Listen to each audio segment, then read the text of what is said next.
Hey everyone, Working Weston here. This is a furnace, and there's a filter inside of it. Today, I'm going to show you how to change it. Let's get to work.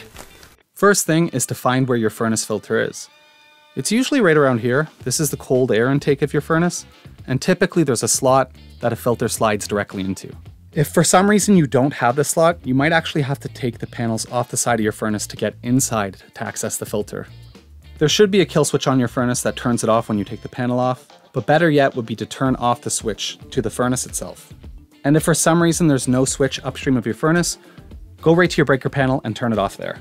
So once you find your filter, you can read the dimensions right off the side of it, and that way you'll know what size you need to get. If for some reason there's no filter in there, you can take measurements with a tape measure, and that'll give you the same info. So in my case, it's 16 by 25 by 1, and this is a pretty common size. Furnace filters have a MERV rating. This is an efficiency rating, the minimum efficiency reporting value. So the way this works is the higher the MERV, the higher the filtration. However, the higher the filtration, the more restricted the airflow will be. And if the airflow is too restricted, this can lead to problems with your furnace motor or air conditioner coils. Personally, I buy cheap filters and replace them frequently. So for a standard furnace filter replacement, I just turn off the furnace at the thermostat. This is what it looks like on a smart thermostat. On an old school thermostat, it's a lot easier. Next, pull the old filter out. The best step is admiring how dirty it is. There's something satisfying about taking an old dirty filter out and putting a new one in. Such a small amount of work and so much reward. Also, great time to like and subscribe. The most important part about putting the new filter in is the arrow.